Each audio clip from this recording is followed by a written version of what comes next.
क्या हुआ? डर का माहौल है, एग्ज़ाम पास नहीं हो रहा। तो इस वीडियो में मैं आपको बताऊंगा कि कोई भी एग्ज़ाम आपने यूनिवर्सिटी में कैसे पास करना है।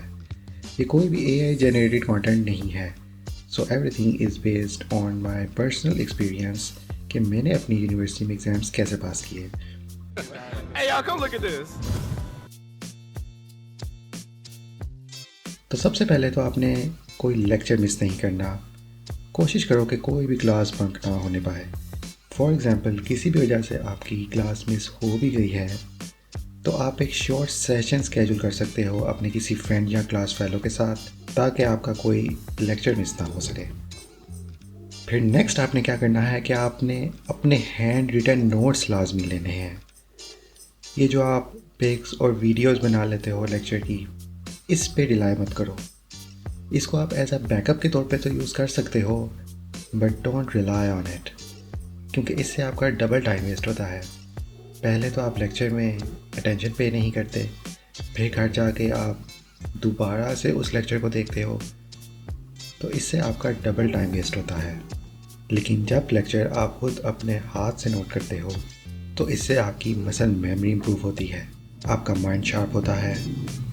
तो बेस्ट यही है कि आप अपने खुद हैंड रिटन नोट्स लाजमी लो लेक्चर्स में। फिर आपने कोई भी चीज़ बोर्ड पे मिस नहीं करनी। तो टीचर ने जो भी बोर्ड पे लिखा है या टीचर जो भी कह रहा है, वो कोई भी चीज़ आपने मिस नहीं करनी। कई दफ़ा कोई चीज़ ऐसी होती है जो टीचर बोर्ड पे तो नहीं लिखता, लेकिन वो ऐसे एक्सप्लेन करता है, तो अगर वो आपने मिस कर दी तो प्रॉब्लम हो जाएगा। बस आपने कोई भी चीज़ बोर्ड पे जो लिखी है वो मिस नहीं करनी, और कोशिश करो कि कोई भी चीज़ जो टीचर ने कही है उसको आप अपने नोट्स में लिख लो।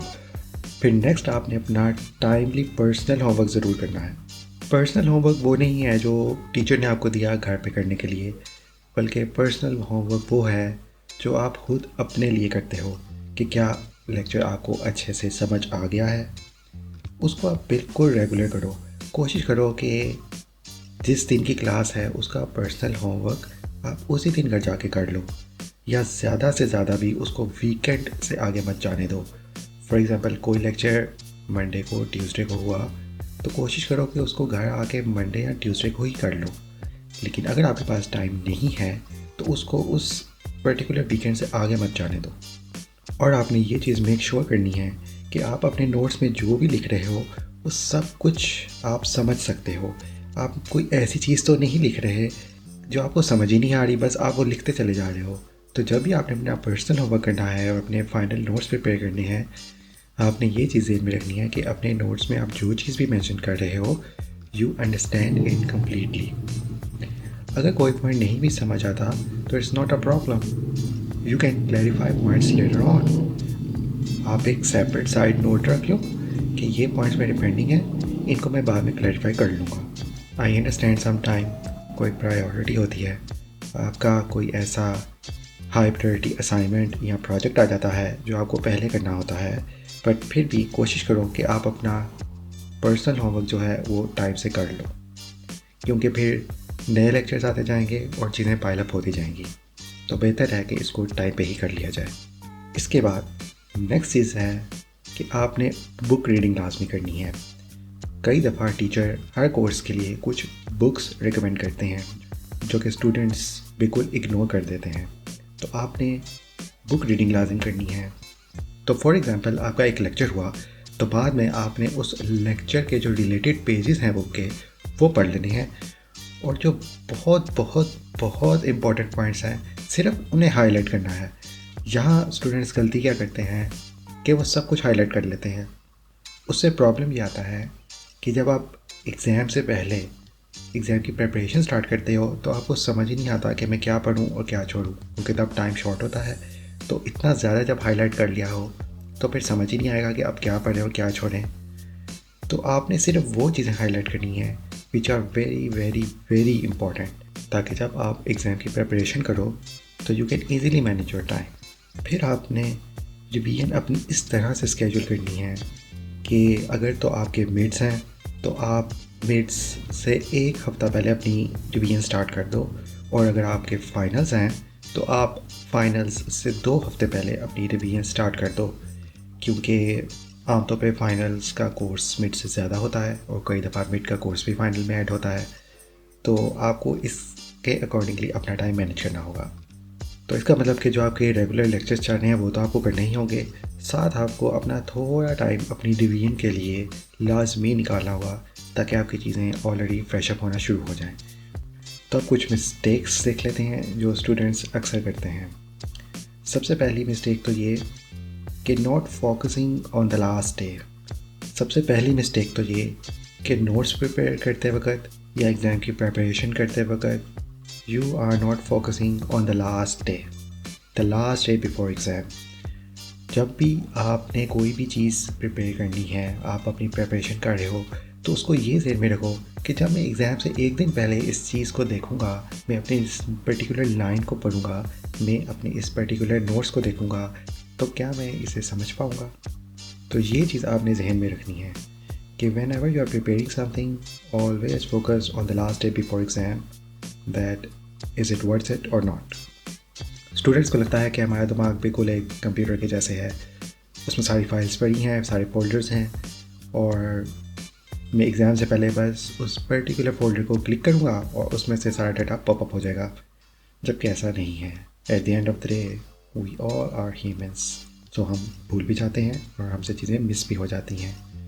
तो इसलिए आपने अपने नोट्स और अपनी प्रिपरेशन ही इस हिसाब से करनी है कि जब आप एंड पे उन सब चीज़ों को रिवाइज़ करो, so it would be easy for you to understand and memorise and recall everything. और जब तक आप किसी भी चीज़ को सिंपल वर्ड्स में एक्सप्लेन नहीं कर सकते, इसका मतलब कि अभी तक वो चीज़ आपको अच्छे से समझ नहीं आई। जब भी कोई चीज़ आप किसी को बिल्कुल सिंपल वर्ड्स में एक्सप्लेन करने के काबिल हो जाते हो, इसका मतलब है कि वो चीज़ आपको समझ आ गई है। तो अब बात आती है the night before exam, which is very very important. तो उसमें सबसे पहले तो आपने अपना सब कुछ रिवाइज़ कर लेना है। तो जैसे कि मैंने आपको पहले बताया कि अगर तो आपने अपने नोट्स अच्छे से प्रिपेयर किए हुए हैं, बुक्स के सिर्फ रेलिवेंट और बहुत इम्पोर्टेंट पॉइंट्स को आपने हाईलाइट किया हुआ है, तो आपके लिए रिवाइज़ करना कुछ भी मुश्किल नहीं होगा। फिर जब आपकी रिवीजन कंप्लीट हो जाए तो आपने अपनी नींद ज़रूर पूरी करनी है। You must sleep well, that is very very important. और जब आप नींद से जागो तो एक क्विक रिवीजन लाजिम कर लो, क्योंकि कई दफ़ा होता है कि हम जब सो के उठते हैं तो चीज़ें थोड़ी सी फेड अवे हो जाती हैं। तो ये बहुत अहम है कि जब आप अपनी नींद से उठो तो एग्ज़ाम से पहले आप एक बहुत क्विकली गो थ्रू कर लो अपने नोट्स को। बहुत ज़्यादा डिटेल में जाने की तो ज़रूरत नहीं, लेकिन आप एक क्विक गो थ्रू कर सकते हो। इससे आपको एग्ज़ाम में बहुत बेनिफिट होगा। फिर आपने एग्ज़ाम से तकरीबन 1 घंटा पहले सब कुछ बंद कर देना है, अपने सारे नोट्स, अपने बुक्स, एवरीथिंग। क्योंकि अगर आप एग्ज़ाम से बिल्कुल पहले ये सब देखोगे तो फिर सब चीज़ें आपस में शफल हो जाएंगी, सब कुछ मिक्स हो जाएगा, एक कन्फ्यूजन क्रिएट होगी और फिर आप पैनिक कर जाओगे कि मुझे ये नहीं आता या मुझे वो नहीं आता। तो आपने एग्ज़ाम से 1 घंटा पहले सब कुछ बिल्कुल क्लोज कर देना है। Just try to relax in a quiet place, या फिर आप कुछ लाइट म्यूज़िक सुन सकते हो। Just make your mind relax and quiet. तो अब बारी आती है एक्चुअल एग्ज़ाम की, कि एक्चुअली में जब एग्ज़ाम आएगा आपके सामने तो आपने उसको अटैम्प्ट कैसे करना है। तो इसमें जो सबसे पहले इंपॉर्टेंट चीज़ है वो है टाइम मैनेजमेंट, कि आपने कौन सा क्वेश्चन कितनी देर में अटैम्प्ट करना है। तो इसका सलूशन ये है कि आप एस्टिमेट कर लो कि हर क्वेश्चन कितनी देर में सॉल्व हो सकता है। तो इसमें सबसे अहम चीज़ ये है कि you should estimate the time for each question. अब इस चीज़ पे ज़्यादा टाइम स्पेंड नहीं करना, आपने सबसे पहले जो एग्ज़ाम का टोटल टाइम है उसको डिवाइड कर लेना है टोटल नंबर ऑफ़ क्वेश्चंस पे। तो आपको एक एवरेज आइडिया हो जाएगा कि आपका एक क्वेश्चन कितनी देर में अटैम्प्ट होना चाहिए। ऑफ कोर्स कुछ शॉर्ट आंसर्स होंगे, कुछ लॉन्ग आंसर्स होंगे, तो ये तो वेरी करेगा डिपेंडिंग ऑन द क्वेश्चन। तो फिर भी आपको एक रफ आइडिया हो जाएगा कि मैं एक क्वेश्चन को इतना टाइम दूंगा तो I will be able to attempt the whole exam in this particular time. अब उसमें ट्रिक ये है कि आपने टाइम को ट्रैक कैसे करना है। तो फॉर एग्जांपल जो आपने टाइम कैलकुलेट किया वो आया 20 मिनट्स पर क्वेश्चन। तो लेट्स से आपने 2 PM पे एक क्वेश्चन स्टार्ट किया जिसका एलोकेटेड टाइम आपने जो कैलकुलेट किया उसके मुताबिक था 20 मिनट्स। तो जैसे ही वो क्वेश्चन आपने स्टार्ट किया, आपने क्वेश्चन पेपर पे उस क्वेश्चन के आगे 2:20 PM नोट डाउन कर लेना है। और जैसे जैसे आप क्वेश्चन करते जा रहे हो, थोड़ी देर बाद आपने उस टाइम को देखते रहना है कि क्या 2:20 PM हो गए हैं या होने वाले हैं। और जैसे ही 2:20 PM होने वाले हों, आपने साथ ही अपने आंसर को वाइंड अप करना शुरू कर देना है। एंड मेक श्योर कि जो भी डेडलाइन आपने पर क्वेश्चन लिखी हुई है वो उसी में ही हो। और अगर वो नहीं भी हो पा रहा तो एंड पे आप उसको जितना भी अपनी कैपेसिटी में कर सकते हो उतना करके वाइंड अप कर दो।